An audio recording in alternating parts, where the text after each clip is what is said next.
Good evening, everyone, and welcome to our October 6, 2020 informational meeting for subsidized parents and providers. Sorry, October 7th.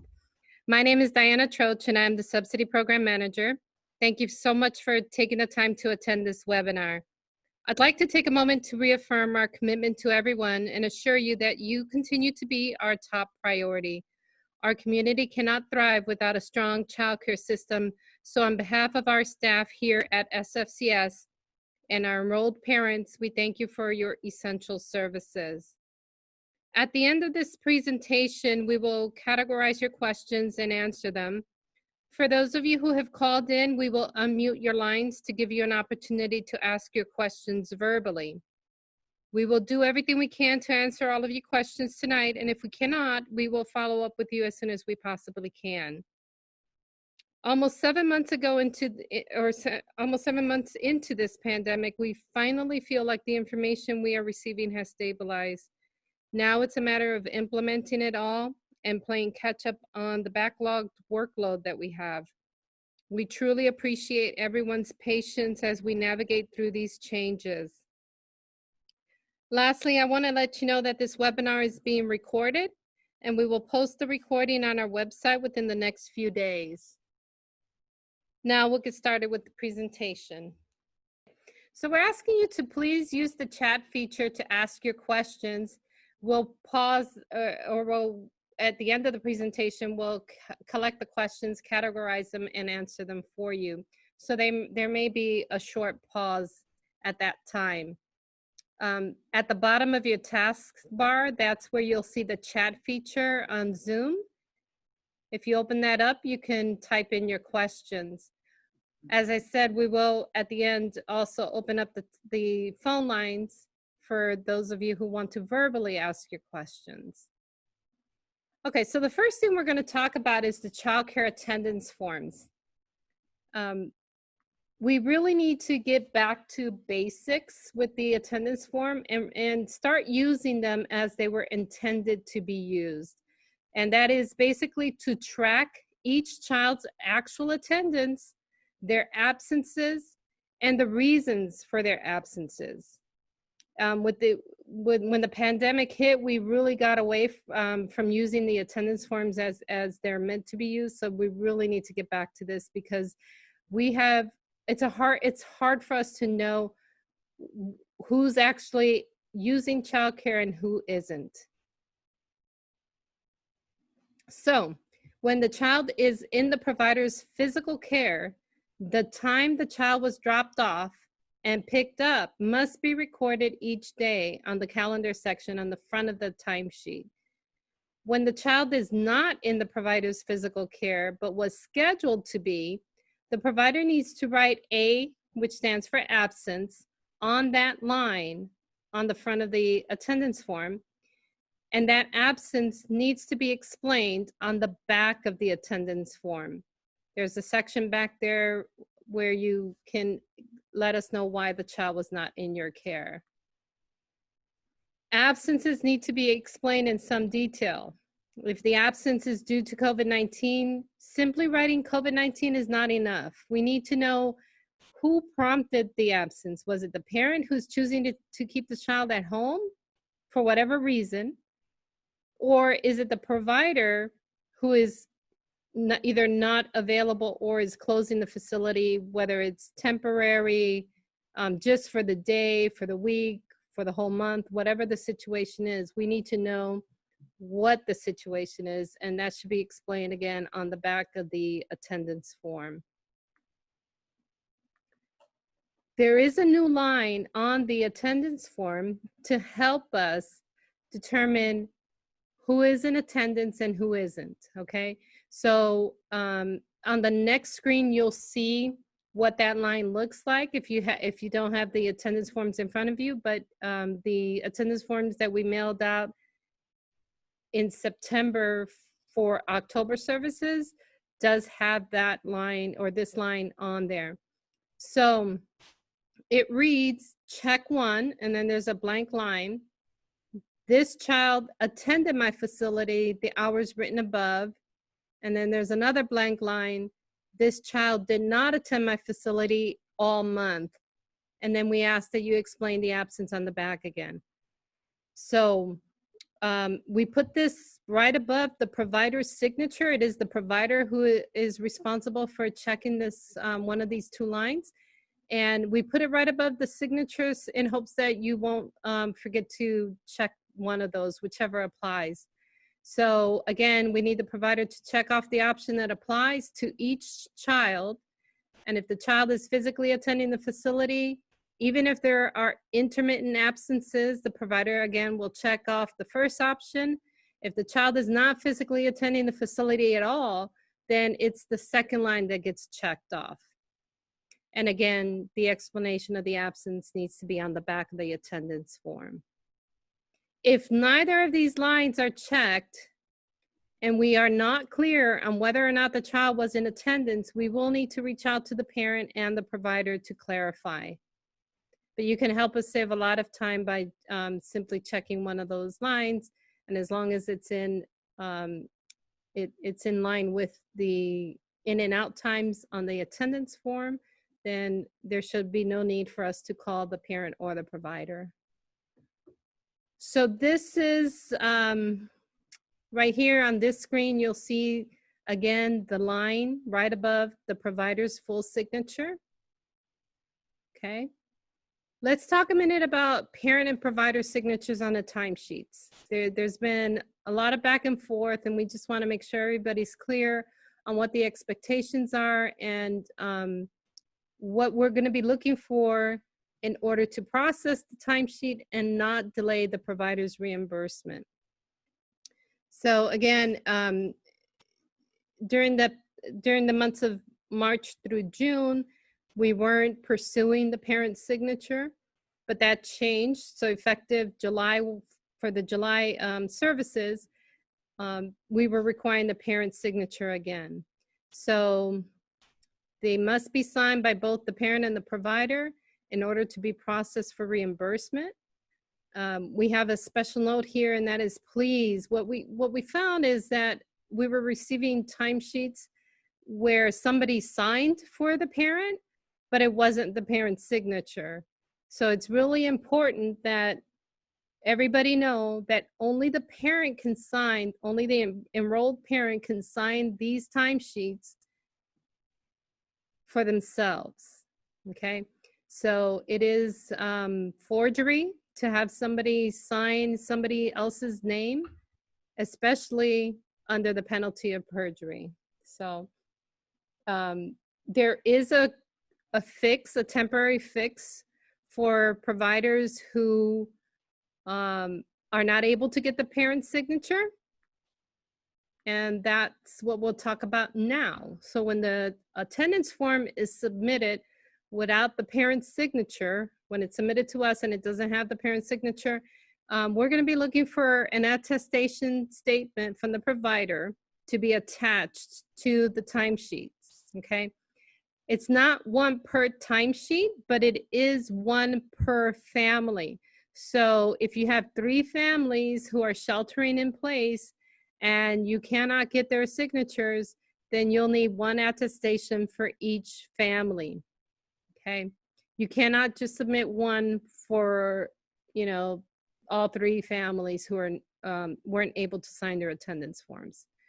So the attestation needs to be signed under penalty of perjury, and it must indicate the provider that the provider made attempts to contact the parent and that the parent was not available for signature due to COVID-19. This is a sample attestation. This was given to us by the state, so we just copied it and put it in that letter that we mailed in, or emailed to you. And it doesn't need to be exactly this, but it does have to contain all the components listed in the first paragraph on this screen. So for those of you on the phone, I'm just going to read it. And it reads, by signing and submitting this attendance form without the parent's signature, I attest under the penalty of perjury that I have made and documented attempts to contact the parent, and the parent is either unavailable or unable to sign this attendance form due to the COVID-19 pandemic.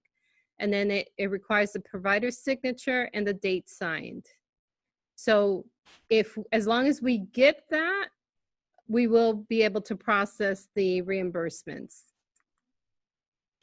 All right, now we'll talk about provider days of non-operation. So days of non-operation are days a provider is closed for business. These days are typically used for the provider's holidays or vacations, but they can be used for any reason the provider chooses. Our regulations allow us to reimburse providers up to 10 DNOs per fiscal year. The fiscal year runs July 1st through June 30th of the following year. And as long as they are part of the provider's regular business practices submitted to us, then we can pay up to 10 days. For more information on DNOs, we ask that you please refer to our program handbook, or you can call your provider services specialist. This year, due to the pandemic, the budget trailer bill, SB 820, allocated funding to us to reimburse providers up to an additional 14 DNOs for closures due to COVID-19. So these are available to all subsidy providers and do not need to be supported by the provider's business practices. So this type of DNO is available to exempt providers. It could be grandma who's taking care of their grandchild. It could be an aunt or an uncle who's caring for their niece or nephew. It could be a family, a neighbor or friend. So regardless, every provider is eligible to receive payment for 14 DNOs when they're due to COVID-19. So unlike our regular DNOs described in the first paragraph, these additional DNOs cannot be used for holidays or vacations. These are limited to closures due to COVID-19 only. So when the provider is closed due to a COVID-related DNO, they must call their provider services specialist to report the dates of closure. And on the calendar section of the attendance form, they would need to write DNO-COVID on each line corresponding to the dates that the providers close. So if it's only one day, it could be that, the provider wants to close for one day to sanitize the facility or the home. You inform your parents, you inform us that you're going to be closed that one day.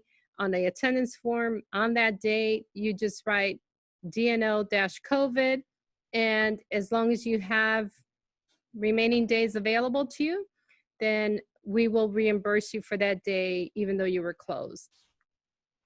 So the additional 14 COVID DNOs are available for use starting September 1st of this year, and they are available through June 30th of next year. And they are subject to availability of funds. We received a certain amount of money to cover this added expense. And once we, use up all that money, then we won't be able to reimburse providers any COVID DNOs. The regular DNOs are part of our regular budget, so that's not an issue. But the 14 COVID DNOs are an added expense, and we have a certain amount of money to cover that. Okay, so to recap the DNOs, our regular DNOs must be part of the provider's business practices on file with us. If we do not have a provider's business practices that include days that they're closed for vacation, holidays, etc., then the provider is not eligible to receive reimbursement for that. They are limited to 10 days per fiscal year, July 1st through June 30th of the following year. They can be consecutive or they can be intermittent. So it could be one day here and there. It could be the holidays, all the national holidays. It could be 2 weeks at between Christmas and New Year's. It could be 2 weeks in summer.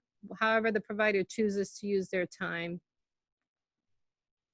They can be used for any reason. Again, provider holidays, vacations, other days off, and other closures.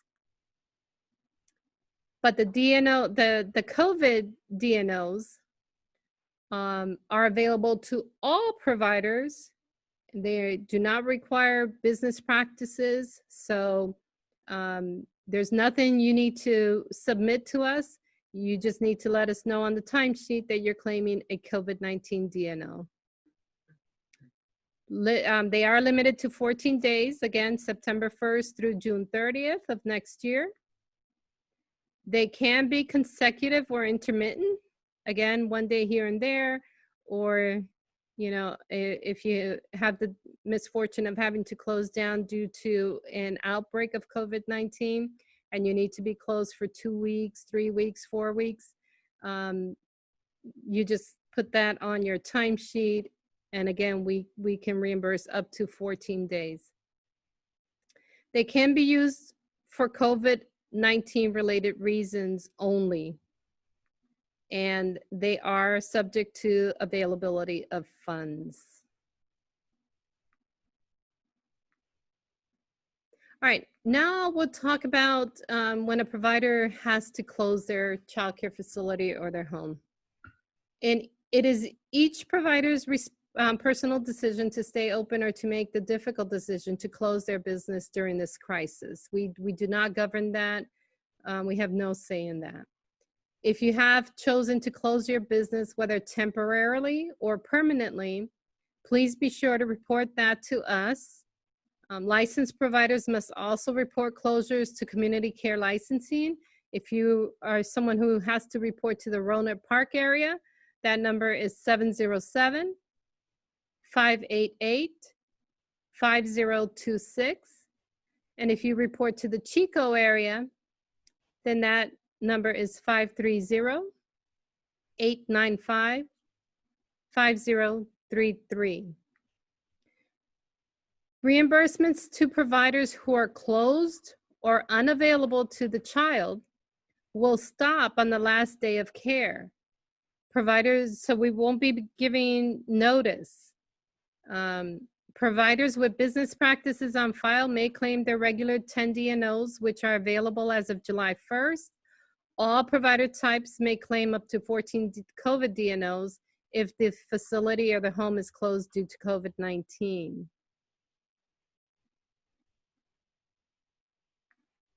When the provider reopens, they must make sure that all subsidized parents with active certificates are notified that the provider is available again and that the children can return. We, unfortunately, we learned that some providers who closed early on did not inform all of their parents that they were reopened, and so parents were left hanging without childcare. They thought they had no other recourse. Some parents did choose an alternate provider. Some parents just were stranded without childcare. Some lost jobs because of it. So it's real important that providers inform all of their families who have active certificates that the provider is available again to provide care. And if that's not the case, if the provider is not available, then that's considered a closure or unavailable to the child, and therefore we will end the certificates right away so that the parent can choose another provider. Because as I said earlier, we cannot reimburse to providers. Actually, I haven't said that yet. That was yesterday, sorry. I'll be covering that in a minute. We can no longer reimburse two providers for the same care, meaning the same days and hours of care. Now, I just want to clarify that when we say reimbursements to providers who are closed or unavailable to the child will stop on the last day of care, that is when it's a long term, right? An extended closure. This isn't in reference to when a provider is closed for one day here and there or for child absences. This is when the provider is closed long term. All right, so now we'll get into the temporary provider reimbursement directives, and these are in place July 1st through June 30th of next year, unless otherwise stated, and only while funding is available. As I mentioned earlier, we received additional funding to pay for certain things in reimbursing providers, right? But as you all know, childcare is very expensive and the funds are limited. So basically, a lot of these things, once the funding is gone, then we revert to our pre-COVID reimbursement rules. All right. So the following reimbursement practices apply to all types of providers, whether you're a center, a licensed family child care home, or a licensed exempt provider, meaning family, friends, and neighbor, right? Providers who are open and available to the child must continue to submit their child care attendance forms, even if they are not providing care. We ask that you please do not submit the attendance forms before the month ends, as everyone's situation is subject to change without notice. So we have families who may start off not using care, but then in the middle of the month or towards the end of the month need care. So that timesheet should be in your possession so that you can track the attendance.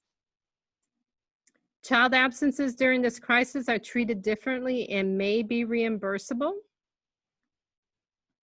Reimbursements for both set schedules and variable schedules will be based on the maximum certified hours listed on each family's certificate for child care services, or what is referred to as a notice of communication. Now, this does not apply to bridge cases, okay? So all of the attendance forms have a box of data on the upper left-hand corner of the attendance form. And in that box, there's a 4-letter code that is applicable to our programs. So if in that box you see BRDG, that stands for bridge, and reimbursing max hours does not apply to the bridge cases.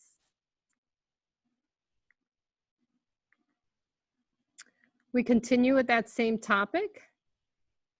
Care for school-aged children will be reimbursed the same as when they are on summer break until they return to in-person learning, at which time the attendance form must reflect the hours the child is in school, and the provider's reimbursement will reflect that deduction as well.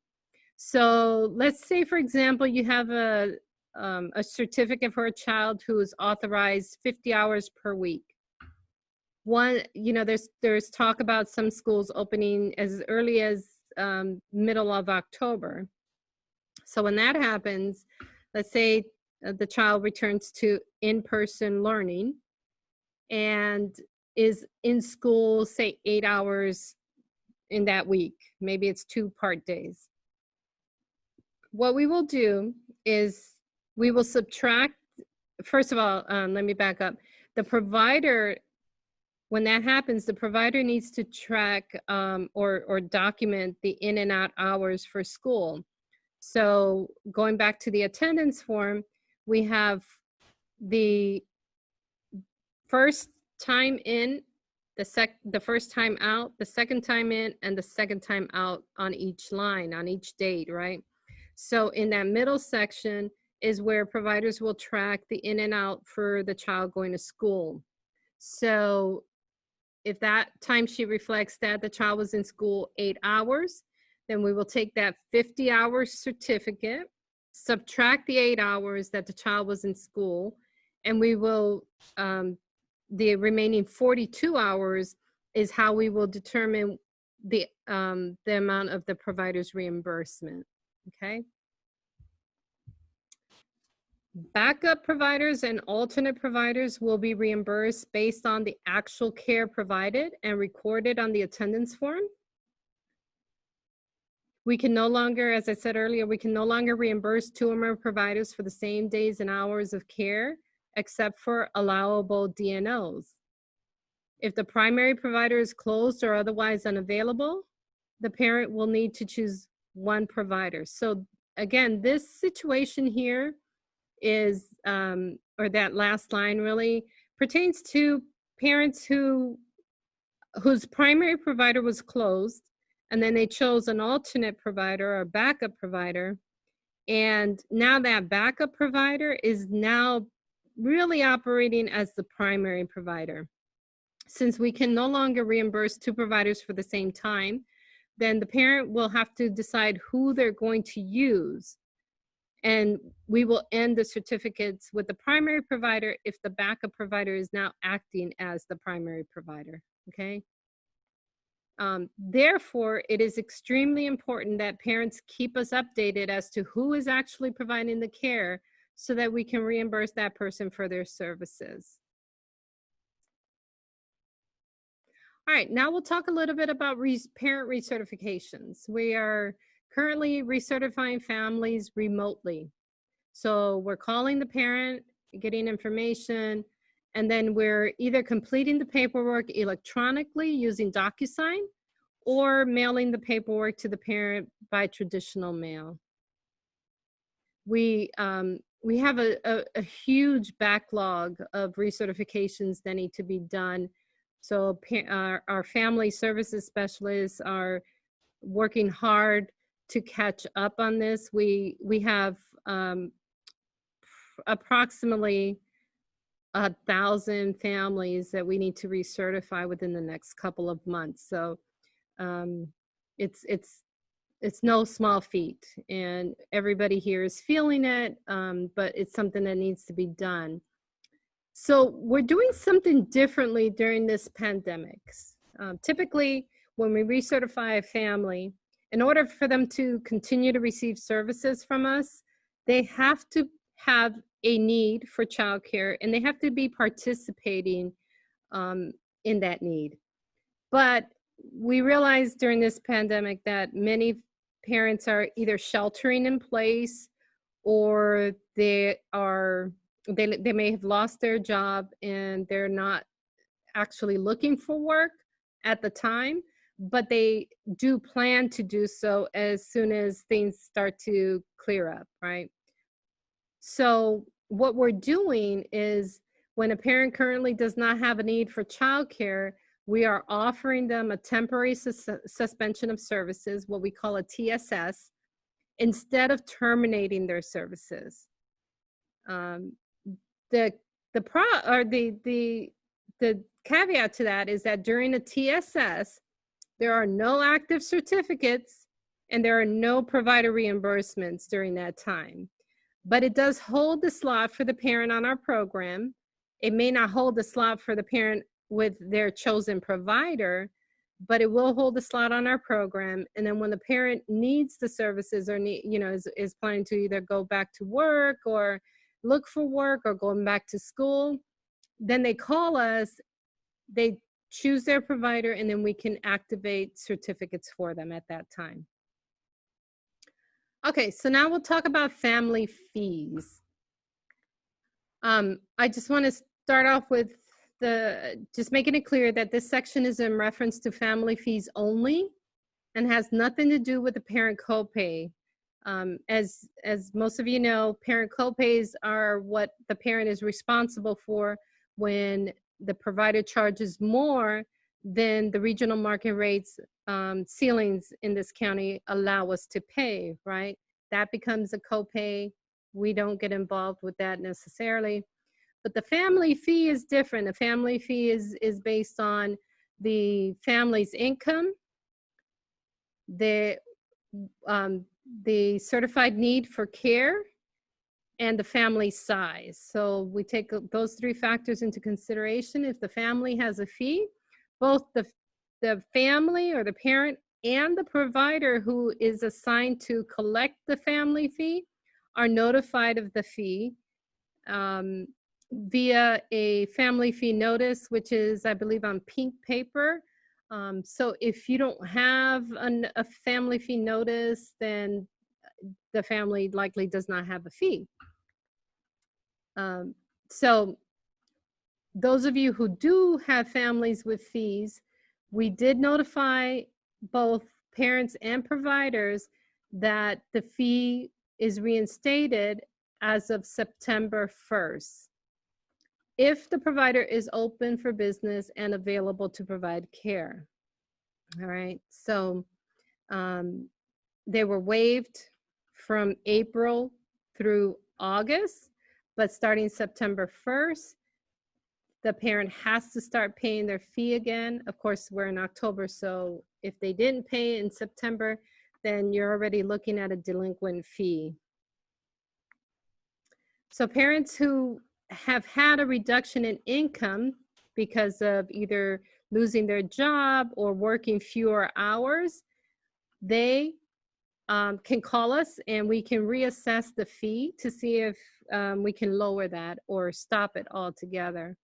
But if a fee has been assessed and the parent has not reported a change in income, then that fee is back into play as effective September 1st. Providers will begin to see the deduction of family fees from their payments this month as we start reimbursing services provided in September. So right now we're processing those September timesheets. When you get that payment, you should see a reduction due to the family fee that is assigned. If the family didn't pay and you don't report that they paid, then we'll start the delinquent fee process and you should be receiving those notices in November.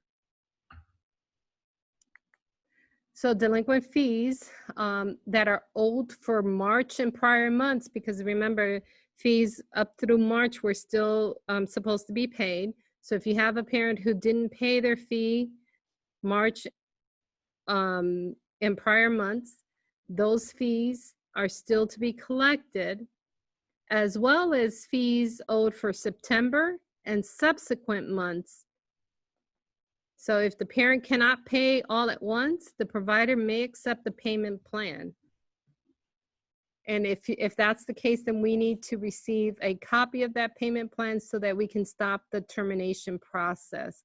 Because if a parent doesn't pay their fees, that is grounds for termination of services. Okay. Now, I want to go back to just family fees real quick.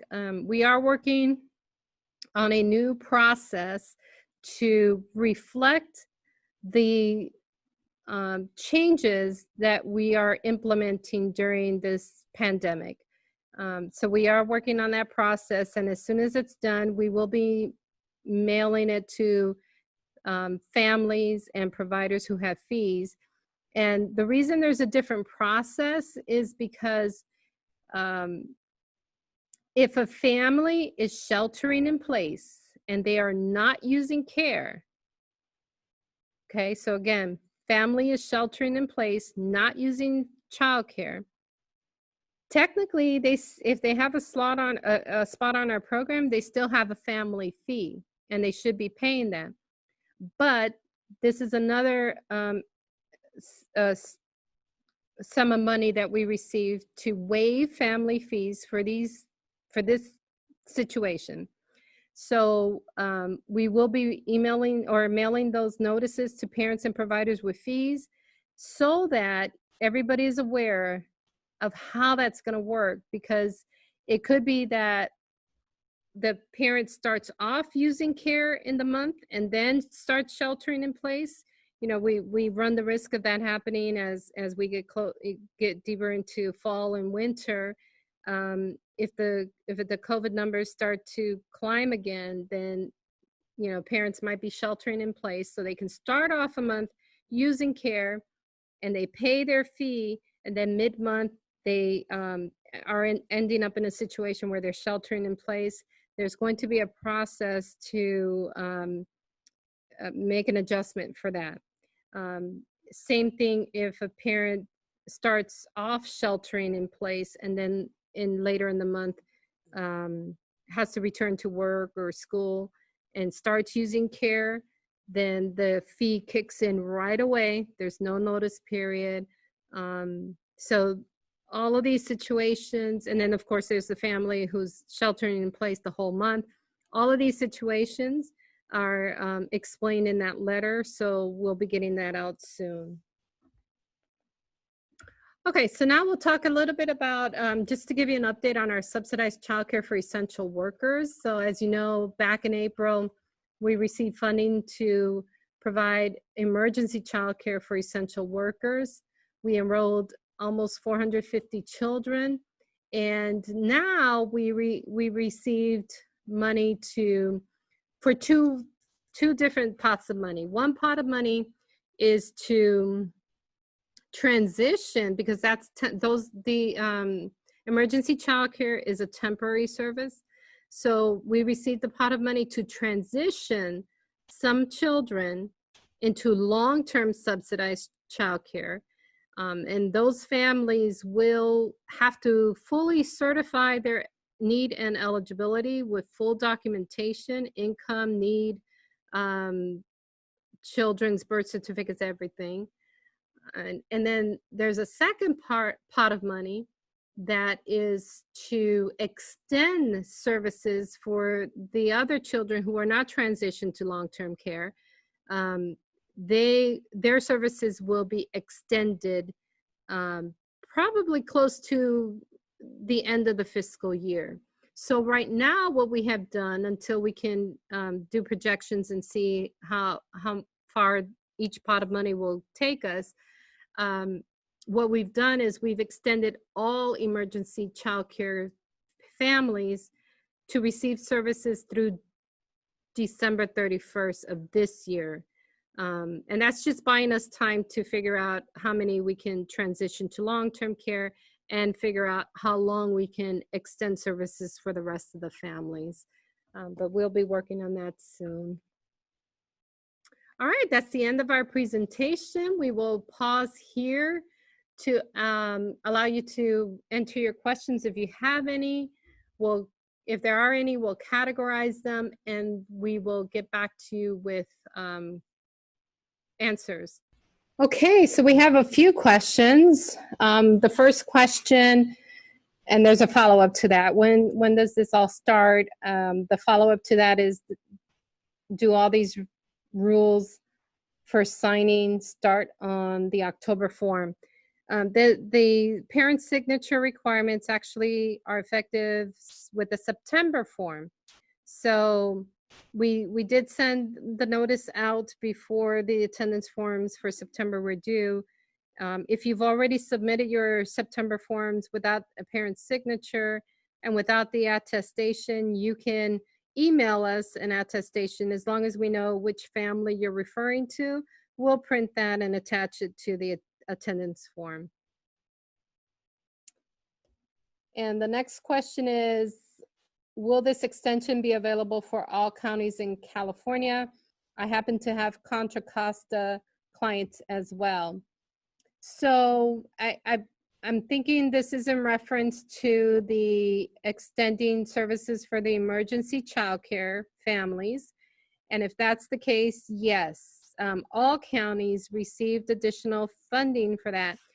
But each county, the extension is going to be different for each county because it's based on how much they received, what the average cost of care is for each of those children, and that will determine how far out they can extend services. But all counties received money, two pots of money, the one pot to extend services and the other pot to transition the temporary emergency childcare families to long-term subsidies. And then the last question, it might be from a parent asking if she still owes. If that's the case, please call your family services specialist to see if there are any delinquent fees that you owe.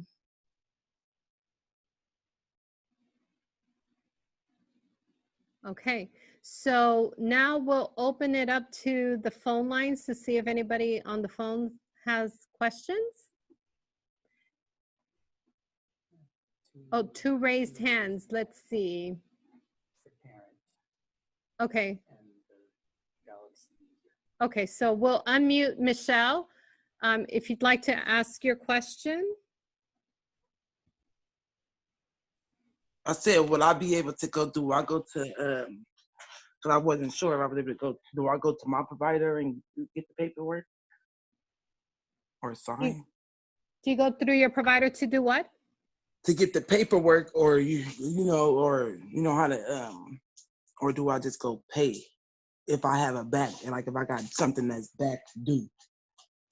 Oh, if you, yeah, so you can contact are you a provider or a parent? I'm a parent. Okay, so yes, please contact your family services specialist. And here, she will let you know if you owe anything or if there's anything outstanding that you need to take care of, okay? Okay. And then another thing was, because I haven't had no forms or nothing to sign, I know my son still is there. Do I have to, for him to go back, because he hasn't been there since I stopped working, but I want to go back to work, and I wanted to know, did I have to re-sign him up?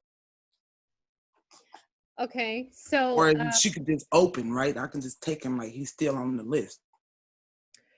yes, so if you're enrolled under any of our programs and you have you should have a notice of action that states when your services are due to end.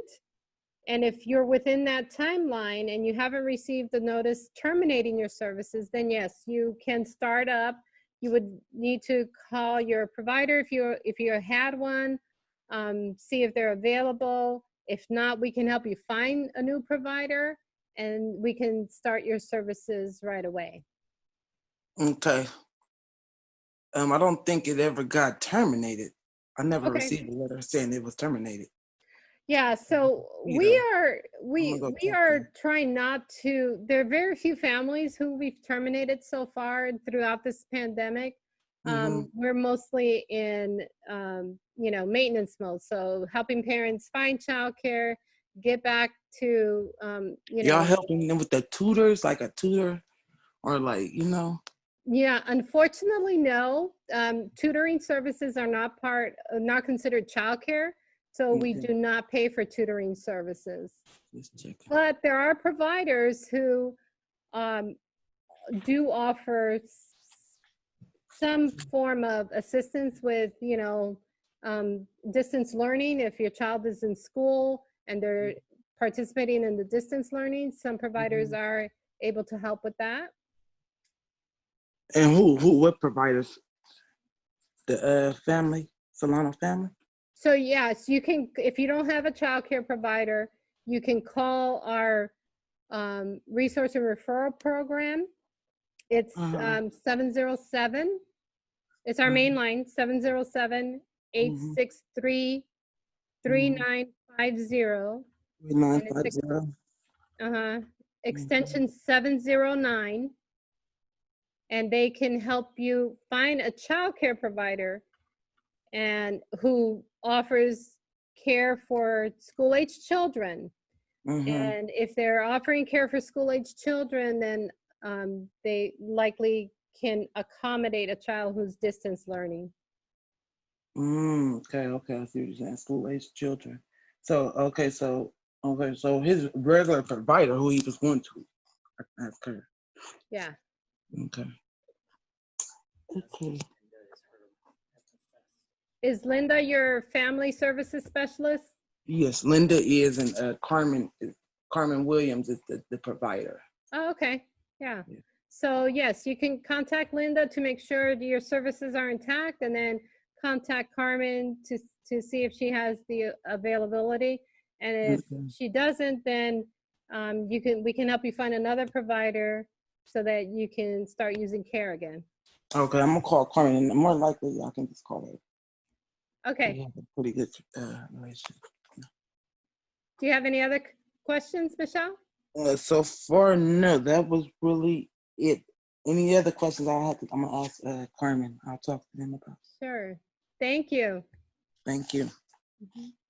Our last slide is reminding you that for updates to please visit our website at www.solanofamily.org or visit our Facebook page at Solano Family and Children's Services.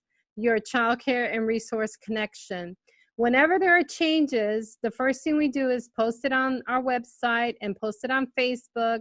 And then we usually send a constant contact letting parents and providers know what's going on.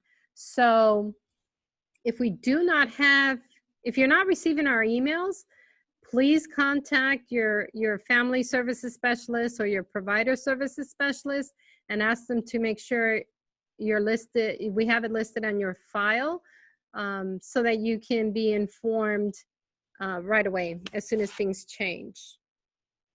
Okay, so without having any other questions, once again, thank you for participating in tonight's webinar. I just want to let you know that most of our staff are back to working in the office, but we remain closed to the public. So we ask that you please continue to communicate with us and do not hesitate to contact us by phone or email. Please stay safe, and we continue to look forward to the day when we can safely interact with you face to face. Again, good night.